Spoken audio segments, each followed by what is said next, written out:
The CBS Radio Mystery Theater presents...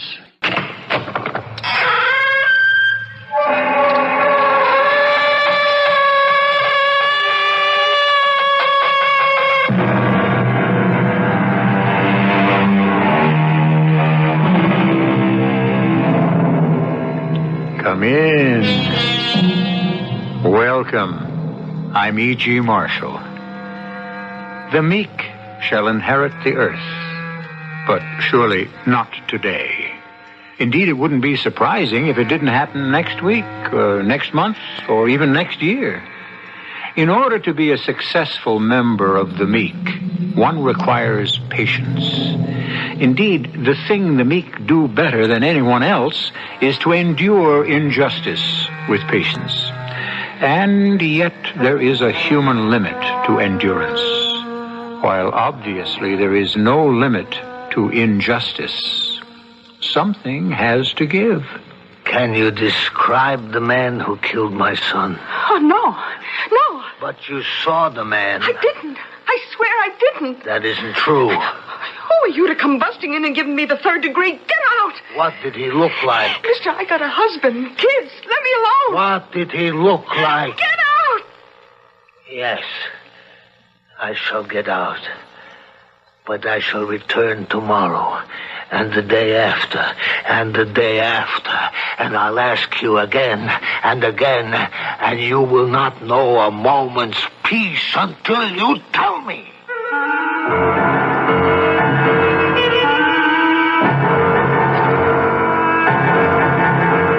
Our mystery drama, Blood Red Roses, was written especially for the Mystery Theater by Sam Dann and stars Robert Dryden. I'll be back shortly with Act One.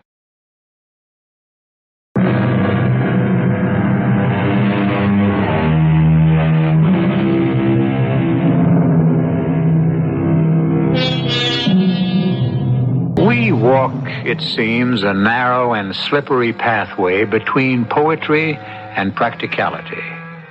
Poetry tells us to love thy neighbor. Practicality warns us, don't stick your neck out. Don't get involved. These are the voices of practicality. And in so many cases, they seem to prevail. Well, we're about to witness an exercise in both poetry and practicality. And you may judge which course has been the most productive. I have to stop. I gotta rest. I can't run anymore. Go, open the door. Quick, open it up. Open it. What do you want? Please, lady, let me in. But you're in? Who are you? What do you want? Let me in, please. Just let me hide for a minute. Hide? They're after me. They'll kill me. Go away. For God's sake. Go away, I'll scream. They'll kill me. Go away, please, go away. Somebody's got to hide me. Please. Yes? Please help me. Are you in trouble? Yeah, the guys are coming after me. Help me. Oh, come in. Maybe I shouldn't come in. Well, why not? Because if they find me here, they can kill you, too. Well, maybe we better call the police. Oh, no. But that's what the police are for, to help. No. Well, why are those guys after you? Because I knew too much, I talked too much, and I got no place to hide.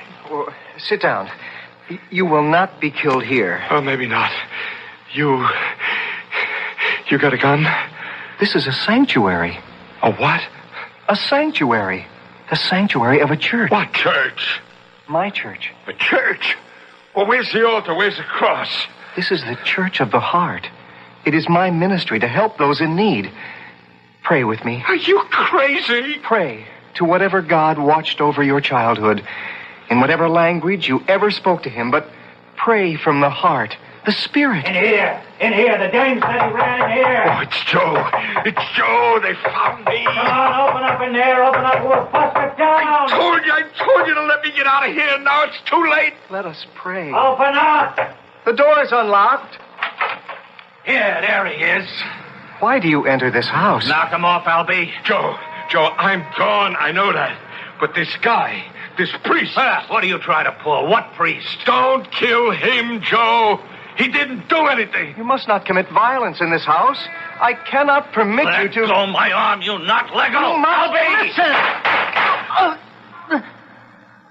I forgive you. He's still alive, Albie. I forgive... you...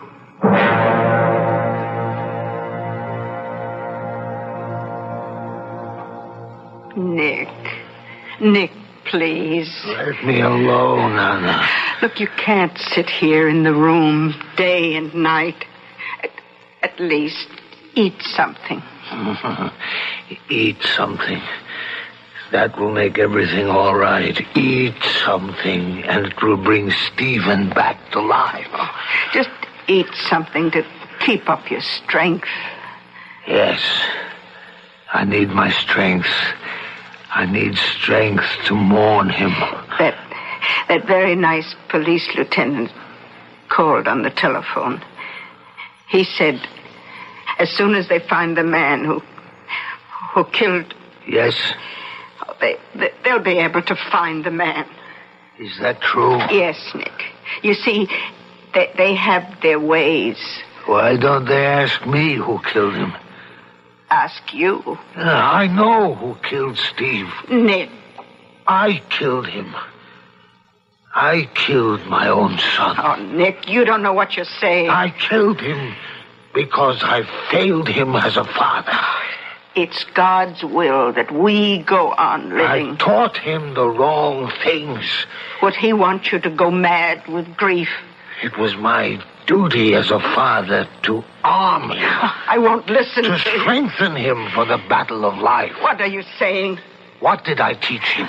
Oh, you taught him to be honest, to be decent. I betrayed him. No. I disarmed him. I sent him naked and defenseless into the jungle. I filled his head with nonsense. Please, Nick, we must go on somehow. I said to him, my son, we live because of God's love. It's true. It's a lie. This isn't you talking. This isn't the Nick I've been married to for 40 years. Oh, yes. That much is true. I am no longer the same Nick. The same stupid Nick. The childish Nick. The Nick who believed in miracles. Oh, please, don't say any more now. You really don't mean these things. Oh, Mr. Ardmore called. He wants to know if you'll look after his gardens this year as usual. No. Nick, if you don't work, you must do something to keep your mind busy. My mind is busy enough, Anna. I have other things to think about. What things, Nick? What things?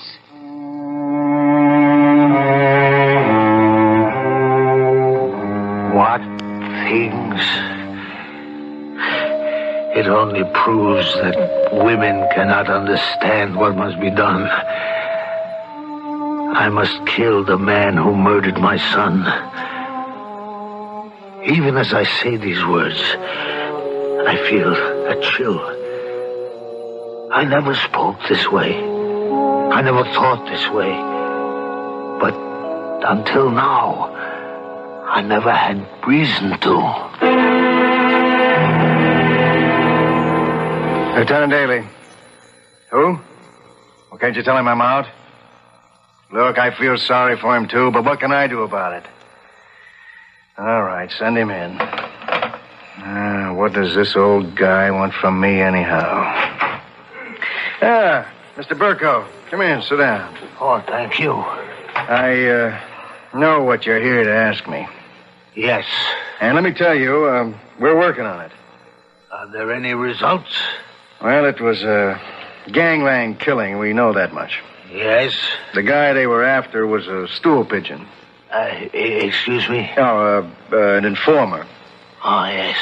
Well, the problem is, any one of a number of well-known racketeers could have ordered the hit. We don't know which gang, which outfit is responsible. But the gunmen, they prowled through the neighborhood. They were seen. Surely they can be described. By whom? By witnesses. We can't find any. But it is a crowded street. Someone saw them. People are frightened. It is known that the fugitive ran from door to door, and each door was closed to him. Yeah, it's the old story. Nobody wanted to get involved. Well, you can't blame people too much, you know. They're scared. Have you spoken to the people? Yes, Mr. Birko, but we can't force people to testify. Yeah, maybe if I spoke to them... What makes you think they would listen to you? I would ask them in a certain way.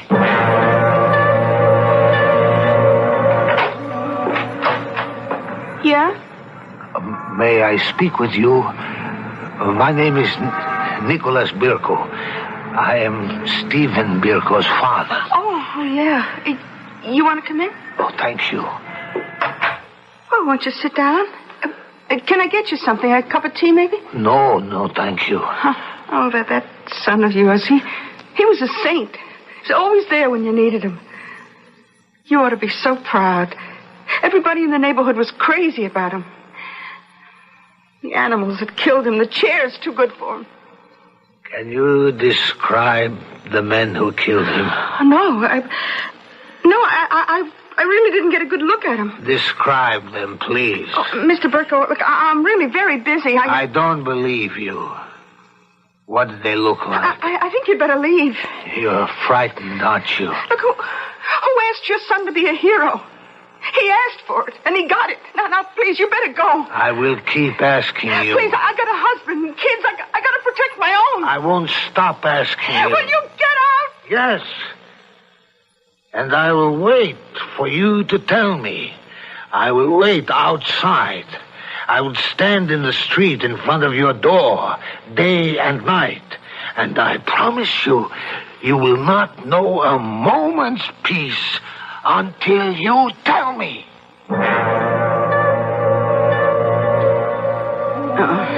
Nick?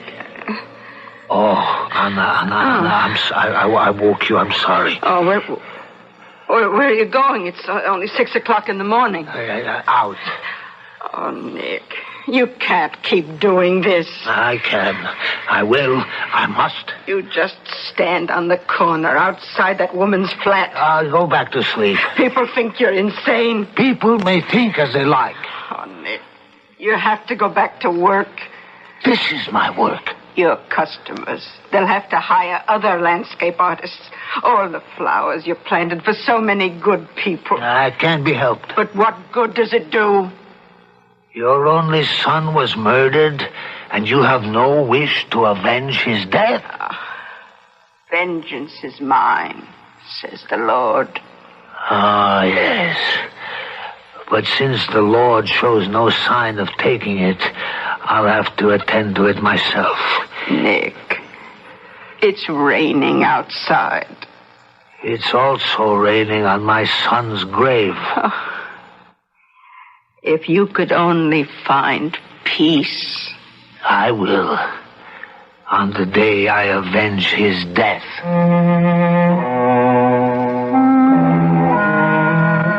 They didn't know what to do about me in that neighborhood. They didn't know what to say to me. So, they did nothing. And they said nothing. And they pretended I wasn't there. But I was. Every day, rain and sunshine. And she would go in and out of her house, and she'd go right past me without a word.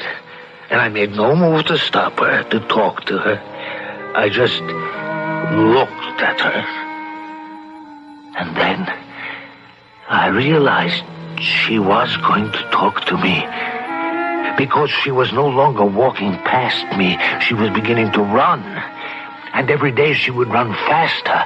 And I knew there had to be a limit to how fast she could run. And on that day, she would stop running.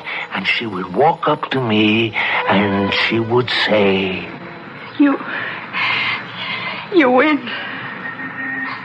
You win. I'll tell you everything. I just can't run from you anymore.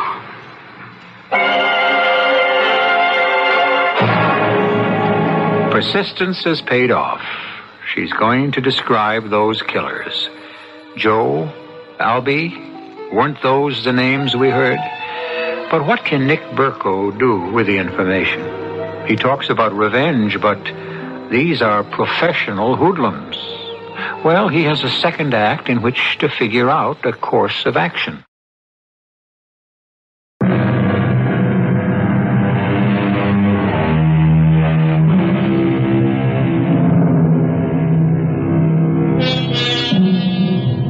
He's a quiet man, a humble man, a meek man. It is doubtful that he ever entertained a violent thought or performed a violent action in his life. And yet, he proposes to hunt down the professional killers of his only son. Don't sell him short. He was able to get what the police couldn't, a description of the gunmen. Joe? Yeah, it has to be Joe Murray. He's got blonde hair. He's over 6 feet. Yeah, it's got to be him. And Albie?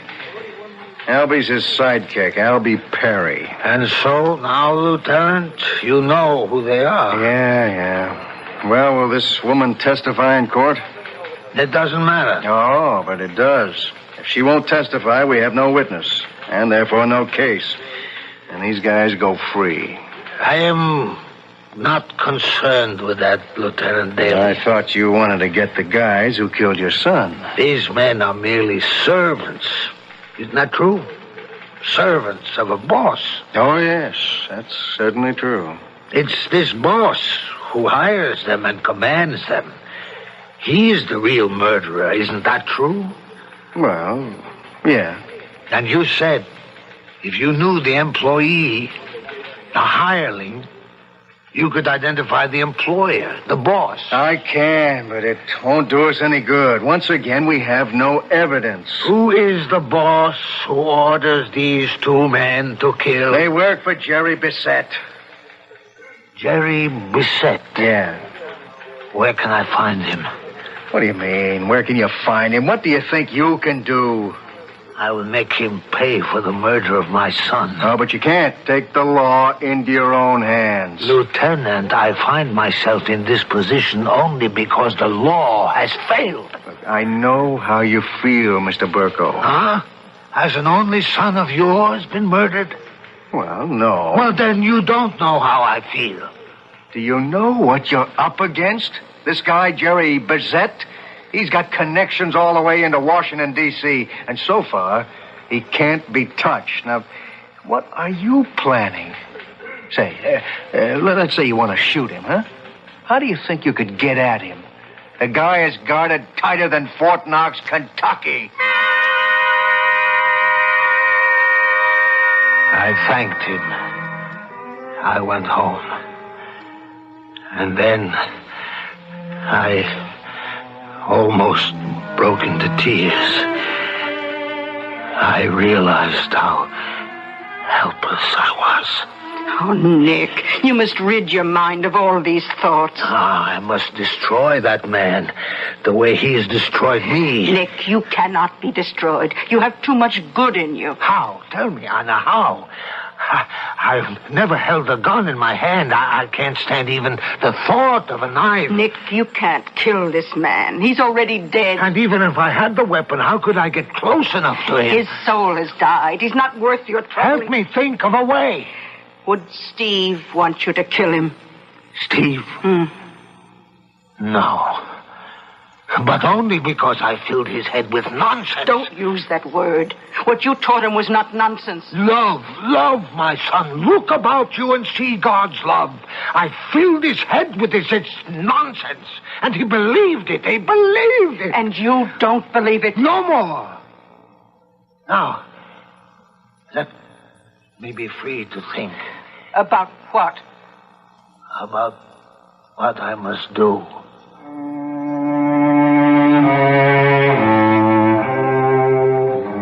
And suddenly, I felt as if a weight had been lifted from my mind. Now, for some reason, everything was so clear. Jerry Bissett. The untouchable Jerry Bissett. I would find a way somehow And so, instead of wringing my hands and feeling sorry for myself, I decided to act. First, I must learn everything there was to know about Jerry Bissett. In the beginning, Lieutenant Daly refused to talk to me, but I haunted his office just as I did that lady's street corner. And I heard some gossip, and I took advantage of it. What are these? Those are roses, Lieutenant. I know they're roses. I never saw such beautiful ones. I understand your wife loves to grow roses. Yeah, what kind are they? It's a rose I have developed myself. I will tell her how to plant them, how to... Hold on a minute. Why are you... This is a bribe. Oh, no, I can't take... And what am I asking for? Just information on Jerry Bissett. But you'll only do something stupid and get yourself killed. But that's my right as a citizen, isn't it? You know what's funny? Roses. Why? Roses just happen to be Jerry Bissett's hobby. What? This animal appreciates the beauty of a rose? Many of these animals have become domesticated in certain minor matters. They breed flowers, horses, dogs. They buy art. Roses. Yeah. He exhibits at all the shows. At the shows. What's funny, Nick? Roses. As simple as that. Roses.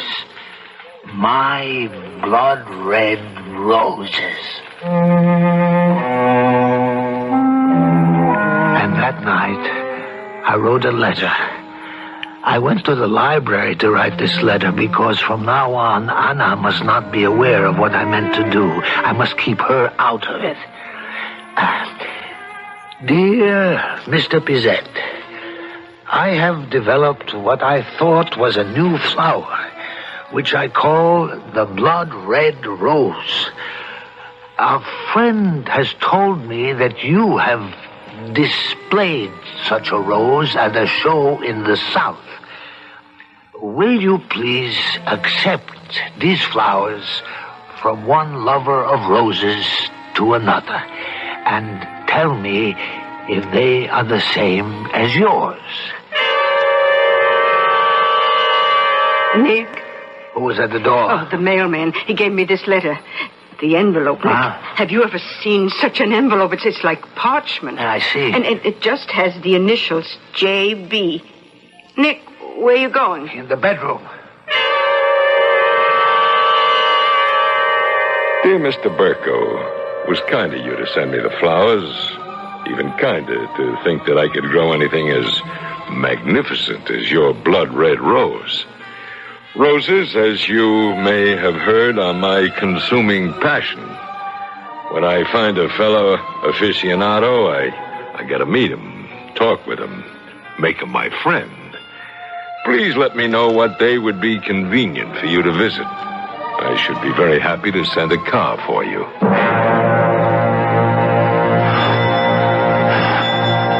A minute, please.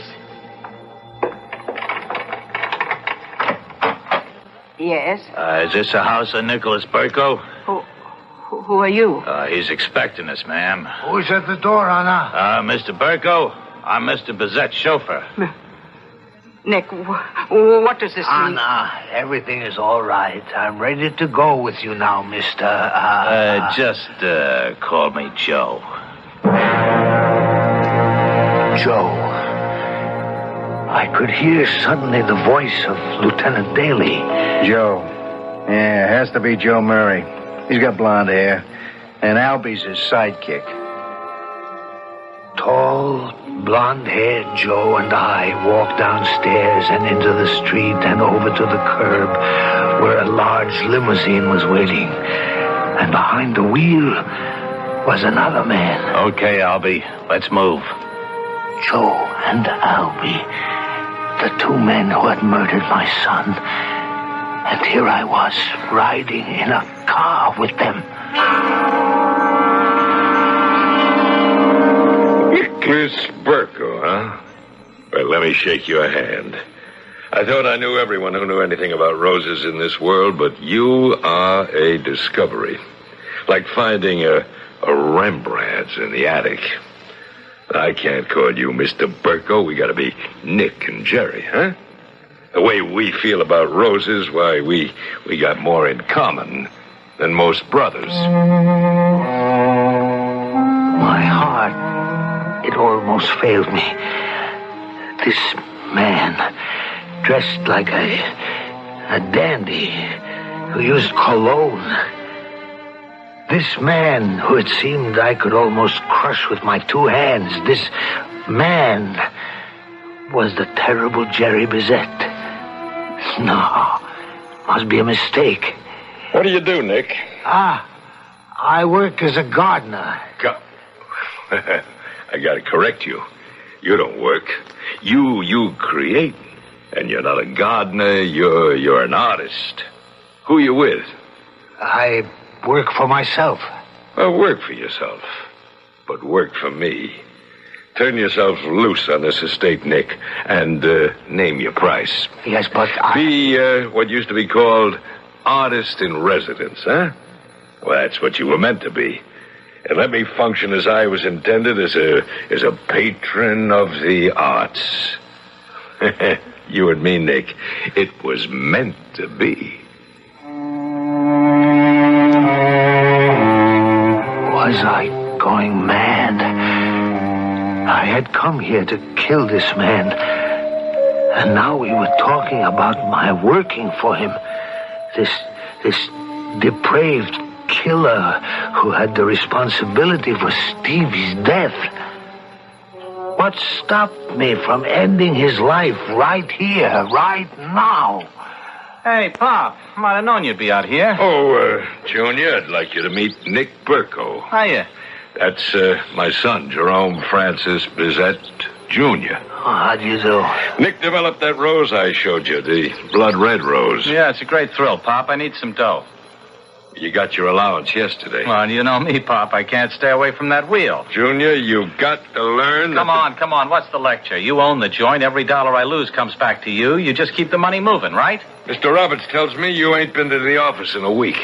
Make that a month. The old guy's covering up for me. Junior, you've got to do something productive. Why? My old man's got millions. What do I have to work for? Suppose we discuss this some other time, huh? Yeah. Look at Mr. Birko. He's embarrassed. It's okay, Mr. Birko. I can tell. You're a gentleman of the old school. You're lord and master in your house. And when you talk, the wife and kiddies jump, right? Junior, that is enough. Mr. Birko is a true son of the soil. Honest, rugged, like a rock. Well, you know what we do around here, Mr. Birko? Junior. We kill people. That's right. See, we're very polite. We're very sophisticated. We go to the opera, we visit the museums, we're good neighbors, we give to charities. But if you don't do what we tell you, if you don't buy what we sell you, we kill you. You shut up, punk! Ah, that's the dad I know and love. Well, good day to you, Mr. Birko. Mr. Luther Burbank Birko? Oh, kids. You got any kids, Nick? No. Kid. He's 26. 26. Now, why does he do these things to me? Why can't he become a serious person? The world is open up to him. Whatever he wants to be, I can buy for him. Doctor, lawyer, name it. What am I working for? What am I living for? What have I got? Just this kid. And now I knew I would not kill him by ending his life. That would be too short, too merciful. I would kill him the way he killed me, by taking away what had made my life worthwhile. I would strike at him through his son, his only child. An eye for an eye, a tooth for a tooth, and a son for a son.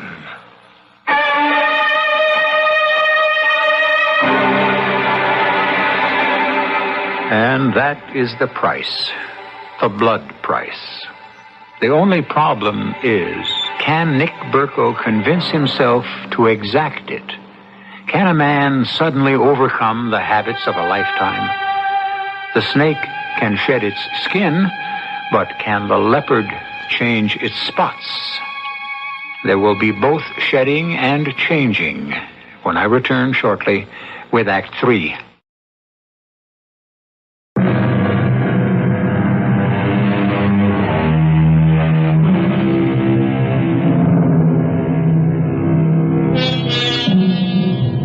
Revenge is a fire that needs to be fed, and the longer it burns, the more fuel it consumes, until finally it burns everything and everyone as it rages out of control. Such a conflagration has already been started.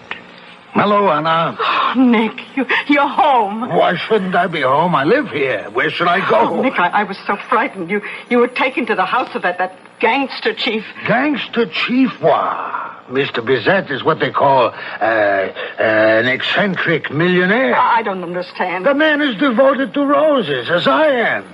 I sent him some blood reds. He asked me to work for him. You would work for him? Anna, life goes on. He killed our son. Who says that? I don't understand, Nick. Our son was murdered by hoodlums engaged in a private quarrel. Who the killers were, we may never know. We have rumor, we have gossip. Nick, what are you going to do to him? I will not do anything to him. It isn't true. Why should I do anything to him? He is responsible for Steve's death. We know that. And if he is, are we not commanded to forgive? I'm afraid. Of what? Of you. Nick, listen to me. You're different. Different from other men. What are you saying? What other men have you known? Believe me, there is in you a force, a power. Oh, Nick. Anna, you really don't know what you're talking about. Listen to me. I married you because I could feel this power. Power? What power? You have the power of the earth. The forces of the earth are in you. You're a man of the earth. Look at what you can bring forth from the ground. Anna, I'm hungry. Is supper prepared? He's a bandit chief. Bandit chief? We are back in the old country. He is surrounded by fierce, heavily armed men. I wish you would listen to me, my dear Anna. And yet you have the power to destroy him. Because no one and nothing can stop you. Must I eat my supper in some cafeteria? What are you going to do to this man? How are you going to kill him?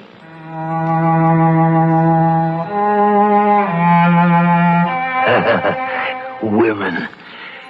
And mine is the best of them. And even she has no understanding. I will take this man's son from him. I will rob him of the only precious thing in his life. But it seemed I must wait. He wasn't there the next day, or the next weeks. Months went by.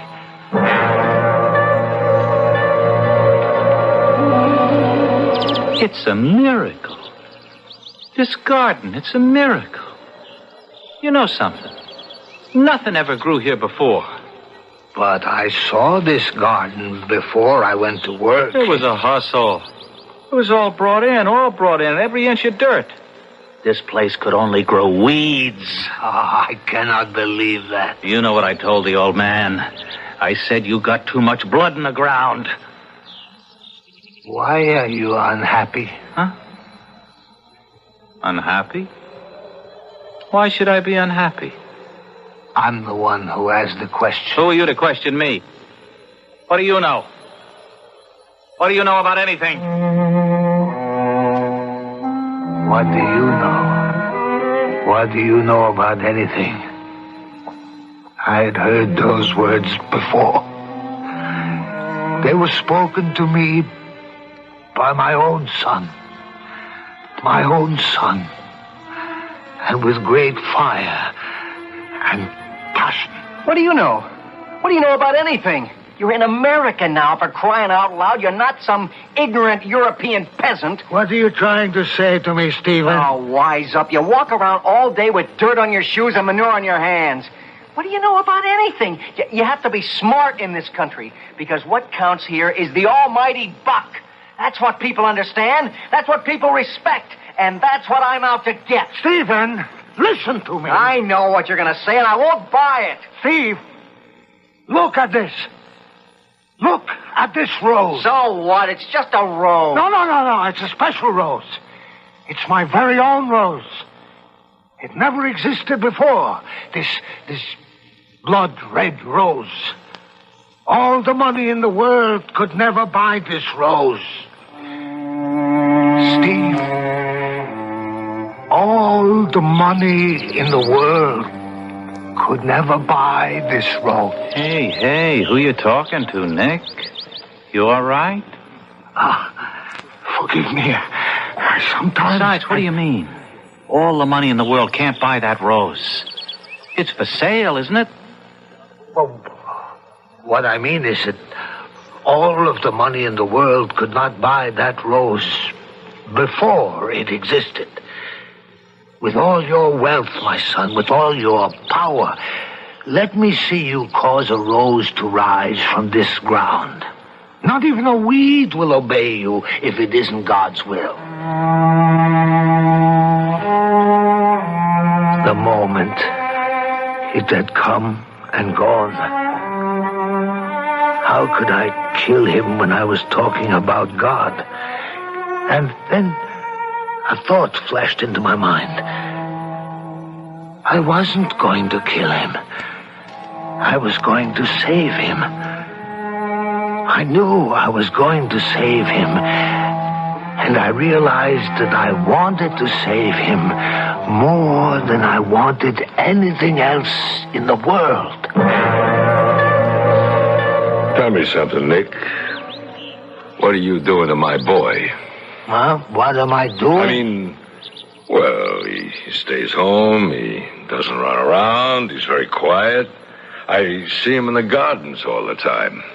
I don't think I'm doing anything. No, he's finally showing signs of turning into a very serious person. And I have to have him that way to run my business. Anyhow, whatever it is you're doing, Nick, keep it up.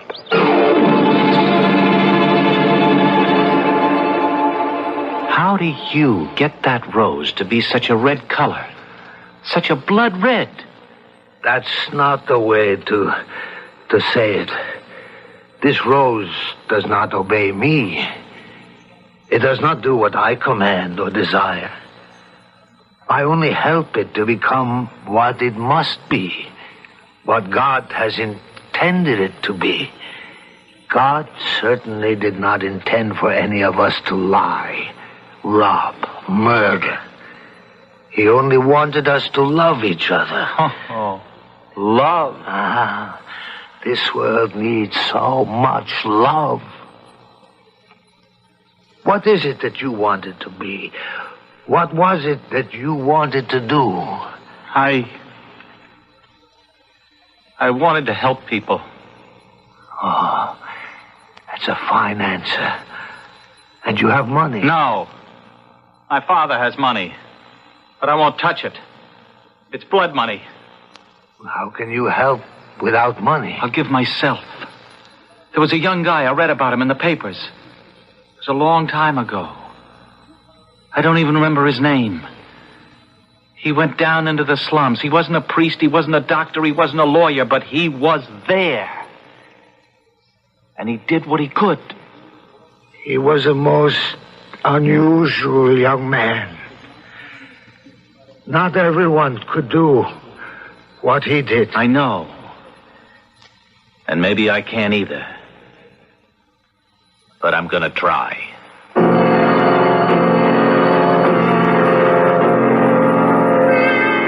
You're crazy. Where are you going? I'm leaving, Father. Well, what are you leaving? You, this, everything.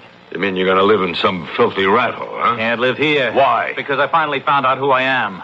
what I am and what I want to do. You're my son. You can't give this up. You can't. Goodbye, Father. But what was it for? Who was it for? Why did I do it? For you. I don't want it. Stay with me, Junior. Why, we can own the world. Come with me, Father. We can have the world. Oh, you'll come back. You'll come crawling back on your hands and knees. You'll get bit by the first rat, hit by the first rock. Goodbye, Nick. Goodbye. Could I have some of those roses? Oh, of course. Thanks. Blood red roses. Goodbye. Nick, what's gotten into that boy? Is the whole world gone crazy? Why don't you go and live with him? You know what you're talking about? He has chosen a new way of life. Unless that way becomes your way, you'll never see him again. How can I stop being Jerry Bizet? How? Answer me. You can't. And that's why he's been taken away from you. You've lost him forever.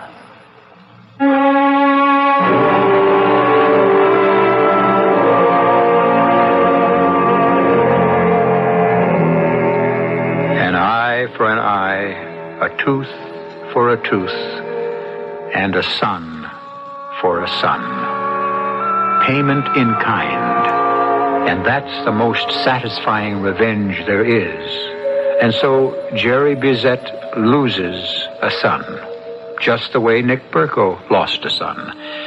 And you may say, well, Jerry's loss certainly doesn't compare with Nick's, but it does. It does. For a son is the reason a father dreams. And now, Jerry's dreams are as dead as Nick's. I'll be back shortly.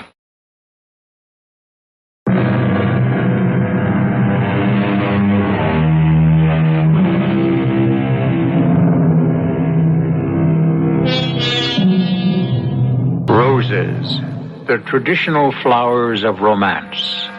The red rose of courage and valor. The white rose of purity and hope. What's in a name?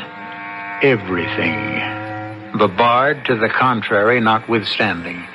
Would a rose by any other name smell as sweet? Probably. But who would believe it? Our cast included Robert Dryden, Bryna Raeburn, Arnold Moss, William Redfield, and Bob Kaliban. The entire production was under the direction of Himan Brown. And now, a preview of our next tale. And now my husband's accused me of stealing his target pistol. I wish I had. I wish the old creep was dead.